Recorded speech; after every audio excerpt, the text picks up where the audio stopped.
Hello, आदाब, सत श्री अकाल, नमस्ते, केम छो। आप सबका फिर से स्वागत है मेरे चैनल फिजिक्स और मैथ्स बाबा पे।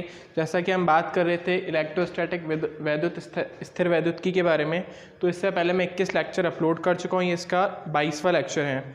ठीक है, तो लास्ट लेक्चर में हमने गॉस के एप्लीकेशंस के बारे में बात करी थी। उसमें से हमने एक गॉस के एप्लीकेशन को ऑलरेडी देख लिया था, जो कि था किसी चार्ज वायर की वजह से, यानी किसी आवेशित तार की वजह से इलेक्ट्रिक फील्ड की इंटेंसिटी यानी विद्युत क्षेत्र की तीव्रता। आज उसी की सीरीज के अंदर नेक्स्ट टॉपिक अपन लेकर आए। नेक्स्ट टॉपिक है हमारे पास कि हमारे पास कोई अचालक शीट है, मतलब कोई नॉन कंडक्टिंग शीट समझ लीजिए, जैसे कि कपड़ा एक नॉन कंडक्टिंग शीट है। अगर मैं इसको पूरी तरीके से चार्ज कर दूं, वैसे तो अगर कोई भी नॉन कंडक्टिंग मटेरियल होता है तो आप जिस जगह चार्ज रखोगे वो उसी जगह रहेंगे, क्योंकि कंडक्टिंग नहीं है इसलिए चार्ज मूव नहीं कर सकते। लेकिन मैं ऐसा मान के चल रहा हूँ कि मैंने एक शीट ली है, ध्यान रखिए शीट है, प्लेट नहीं है, मतलब इसकी थिकनेस 0 है, नेगलेक्ट कर दिया हमने। तो ये हमने शीट ली है और इस शीट को हम क्या कर रहे हैं, आवेशित कर रहे हैं, चार्ज कर रहे हैं। और इसकी वजह से अपन देखेंगे कि x डिस्टेंस पे r डिस्टेंस के ऊपर कितनी विद्युत क्षेत्र की तीव्रता उत्पन्न होगी, यानी कितना इलेक्ट्रिक फील्ड जनरेट होगा। क्योंकि एक अनंत आवेशित प्लेट है तो अपन इस तरीके की एक प्लेट बनाते हैं। आप चाहे तो अनंत ले सकते हैं, जैसे आपकी बुक में तो ये dot dot dot dot as usual. ठीक है, अब जैसा कि अपन ने पहले भी किया था कि सबसे पहले अपन ने इलेक्ट्रिक फील्ड इंटेंसिटी की डायरेक्शन निकाली थी, मतलब विद्युत क्षेत्र तीव्रता की क्या नेट डायरेक्शन होगी, क्या कुल विद्युत क्षेत्र की तीव्रता है वो किस दिशा में होगी, सबसे पहले अपन को वो निकालना पड़ेगा। क्योंकि ये चार्ज है तो इसके ऊपर चार्ज आगे भी रहेंगे, पूरी तरीके से आवेशित मान रहे हैं तो इसके ऊपर चार्ज आगे भी रहेंगे और सेम चार्ज कहाँ पे रहेंगे, पीछे भी रहेंगे। मतलब एक कपड़ा है, इसके यहाँ पर भी चार्ज होंगे तो यहाँ पर भी होंगे, यानी जो फ्रंट में होंगे उतने ही चार्ज बैक में भी होंगे। तो वही जैसा अपन ने करा था, अपन ने 2 एलिमेंट लिए थे, तो यहाँ से अपन 2 एलिमेंट ले लेते हैं, DS1 और DS2 नाम दे देते हैं। इसकी वजह से, क्योंकि इस पॉइंट के ऊपर P के ऊपर अपन को इलेक्ट्रिक फील्ड की इंटेंसिटी निकालनी है, जिसकी डिस्टेंस इससे कितनी है, x। तो इन एलिमेंट्स की वजह से कुछ ना कुछ इलेक्ट्रिक फील्ड जनरेट होगी, तो आपको पता है हमने पहले भी की थी। वो एक यहाँ पे आएगी और एक यहाँ पे। ठीक है, वही सेम प्रोसेस है, कुछ अलग नहीं है। वही थीटा एंगल यहाँ, थीटा एंगल यहाँ, इसको तोड़ा था, ये थीटा था, ये थीटा था। इस DS1 की वजह से DE1 जनरेट हुआ था, DS2 की वजह से DE2 जनरेट हुआ था। फिर इसके 2 कॉम्पोनेंट करे थे, DE2 cos थीटा जो कि एंगल की डायरेक्शन में होगी, यानी उसका क्षैतिज घटक हॉरिजॉन्टल कंपोनेंट, और DE1 cos थीटा। अगेन ये वाला कंपोनेंट हो जाएगा DE2 sin थीटा, और ये वाला कंपोनेंट भी हो जाएगा DE2 sin थीटा। ये वाला कंपोनेंट इस कंपोनेंट को कैंसिल कर देगा, तो हमको पता पड़ा जो नेट इलेक्ट्रिक फील्ड की डायरेक्शन है वो कहाँ पे आएगी, इस डायरेक्शन में। हमारे पास नेट इलेक्ट्रिक फील्ड यानी कुल विद्युत क्षेत्र की दिशा आ गई। तो आई थिंक सो आप लोगों को इतनी चीज़ समझ आ गई होगी। ठीक है, सो ये हमने क्या फाइंड आउट करा है, डायरेक्शन टू फाइंड, जैसे हमने कल किया था, टू फाइंड डायरेक्शन। ठीक है, यानी विद्युत क्षेत्र की तीव्रता की दिशा, to find direction of electric field, net electric field बोल दीजिए, कुछ भी बोल दीजिए, it is up to you. ठीक है, तो हमको नेट इलेक्ट्रिक फील्ड की डायरेक्शन मिल गई है। अब अपन को क्या करना है, इस सरफेस के लिए गॉसियन सरफेस एज्यूम करनी है, यानी ये जो अपन ने चादर ली है, यानी ये जो चादर ली है या ये जो शीट ली है, इसकी वजह से अपन को एक गॉसियन सरफेस एज्यूम करना है। तो जैसा मैंने आपको बताया था, कोई भी चार्ज जो है वो बाहर नहीं रह सकता, वो गॉसियन सरफेस में जब तक नहीं होगा तब तक अपन उसके ऊपर गॉस का लॉ अप्लाई नहीं कर सकते। तो यहाँ पर भी इसके ऊपर गॉस का लॉ अप्लाई करने के लिए सबसे पहले आपको एक गॉसियन सरफेस एज्यूम करनी पड़ेगी। तो बहुत सिंपल है गॉसियन सरफेस एज्यूम करना। अब देखिए, बात यह है कि इसके बहुत छोटे छोटे टुकड़े आप कर सकते हैं, यानी जो प्लेट है आप इसको किसी बहुत बड़े चीज़ में कैप्चर करके नहीं रख सकते, यानी आप इसको किसी सिलेंडर में कैप्चर करके नहीं रख सकते। क्यों नहीं करके रख सकते, उसके पीछे बहुत सिंपल सा रीज़न है। हमारे पास कल जब वायर थी, स्ट्रेट वायर, तो स्ट्रेट वायर कहाँ पर रह गई थी, स्ट्रेट वायर सीधी सीधी हमारे सिलेंडर के सेंटर में आ गई थी। लेकिन इस प्लेट को आप सिलेंडर के सेंटर में नहीं रख सकते। क्यों? क्योंकि अगर आप जैसे इस प्लेट को रखने की कोशिश करोगे तो ये प्लेट कुछ इस तरीके से आ जाएगी। आई थिंक सो आप मेरी बात समझ पा रहे होंगे कि भाई ये मार्कर है, इस मार्कर में प्लेट इस तरीके से धंसा दूँ तो इसके सेंटर में नहीं आई, मतलब इसका ये वाला जो पार्ट है जहाँ पे कॉर्नर टच करेंगे वो तो सरफेस के कॉन्टैक्ट में ज़्यादा रहेगा, और ये जो अंदर वाला पार्ट है वो सरफेस के कॉन्टैक्ट में कम रहेगा। तो बेसिकली वो यूनिफॉर्म नहीं हो पाएगा। ठीक है, तो इसके लिए हम किसी इस तरीके के सिलेंडर को अज्यूम नहीं कर सकते। तो इतनी चीज़ तो हम उसको समझ आ गई कि ऐसा एक खड़ा सिलेंडर तो इसमें पॉसिबल नहीं है, या एक क्यूबॉइड जो है ना घनाभ भी पॉसिबल नहीं है। तो एक बेटर वे है, क्योंकि इसके हर पार्ट के ऊपर इलेक्ट्रिक फील्ड की इंटेंसिटी सेम है, तो हम सिलेंडर खड़ा मारने के बजाय ऐसे लेटा हुआ मान लेते हैं, ठीक है, ऐसा हॉरिजॉन्टल मान लेते हैं, जो इसको पेनिट्रेट करके जा रहा है, इसको छिद्रित करते हुए जा रहा है, ठीक है। तो यहाँ पे अपन इसकी कैलकुलेशन करते हैं। सो हम यहाँ पे एक प्लेट मान रहे हैं, ठीक है, जैसी अभी अपन ने ली थी, इसी की वजह से निकालनी है अपन को। ये हमारे पास चार्ज हो गए,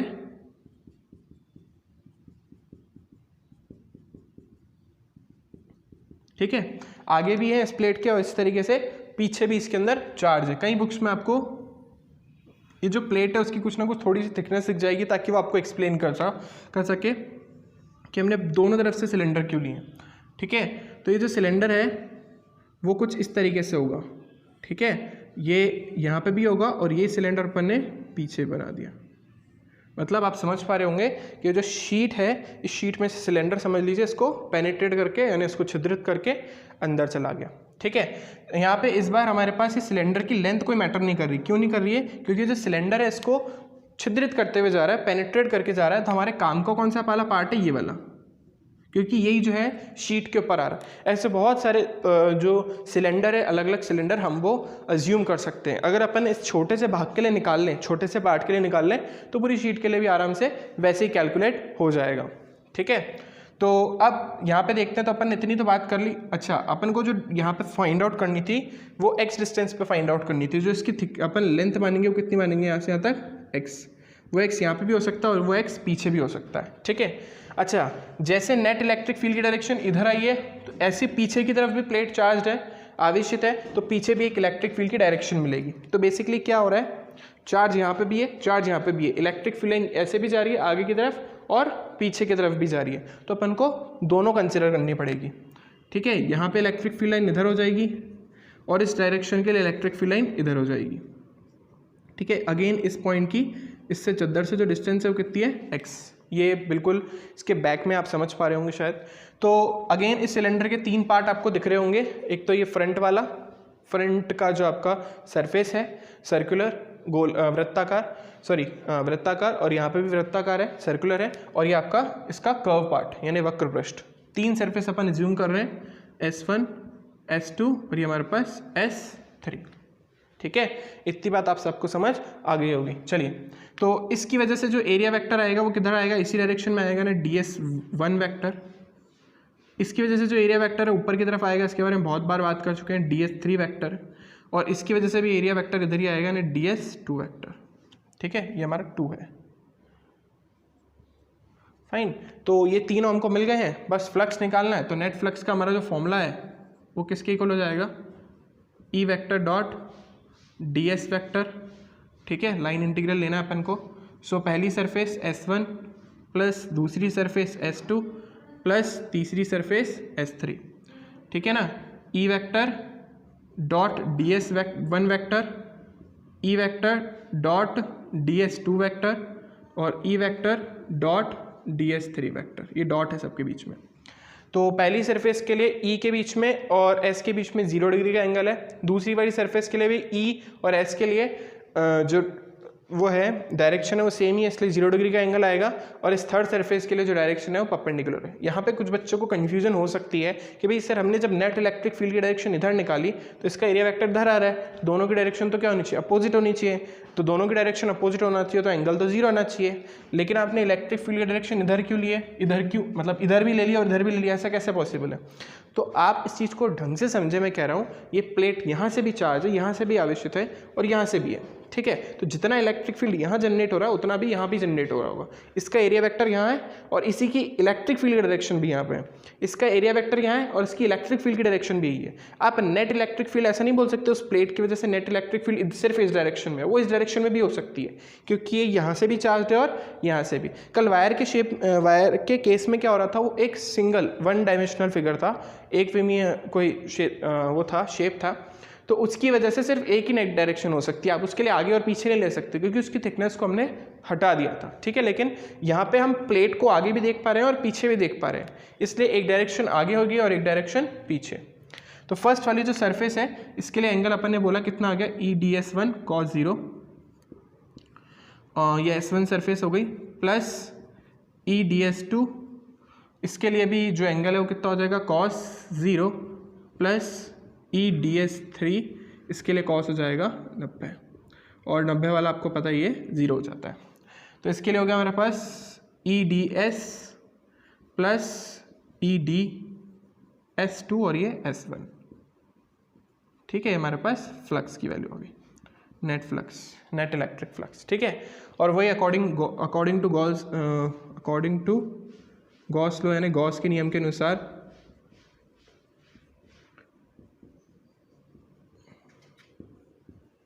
जैसा अपन को पता ही है कि हमारा जो फ्लक्स होता है वो किसके इक्वल होता है, Q अपॉन एप्सिलॉन नॉट के, तो अपन Q अपॉन एप्सिलॉन नॉट लिखेंगे।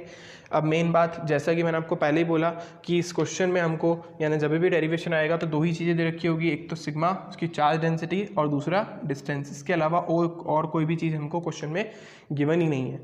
तो चार्ज क्योंकि हमारे पास क्या बोलते हैं Q दे रखा है, चार्ज हमको Q निकालना है और चार्ज डेंसिटी तो सिग्मा दे रखी है। अब सिग्मा का जो फॉर्मूला होता है वो अपन ने क्या पढ़ा है, सिग्मा इक्वल्स टू अपन ने पढ़ा है Q अपॉन S या A, जो भी आप बोलना चाहें। यहाँ पे अपन S बोल रहे हैं इसलिए मैंने इसको S बोल दिया, आप चाहे तो A ले लीजिए, कोई इशू नहीं है। तो यहाँ से हमारे पास Q की वैल्यू किसकी इक्वल हो जाएगी, सिग्मा इंटू A। अच्छा ये A है किसके इक्वल, जहाँ पे अपन चार्ज देख रहे हैं, चार्ज इसी पार्ट में तो देख रहे हैं, तो इसका एरिया, ठीक है। अब एक बात आप मुझे बताएं, ये जो S1 का एरिया है वो भी A के इक्वल होगा, क्योंकि ये भी एक सर्किल है, ये भी एक सर्किल है और ये भी एक सर्किल है। जैसे सिलेंडर है तो ये वाला पार्ट, इसके बीच वाला कहीं एक पार्ट और ये वाला पार्ट, तीनों का एरिया कैसा होगा, A।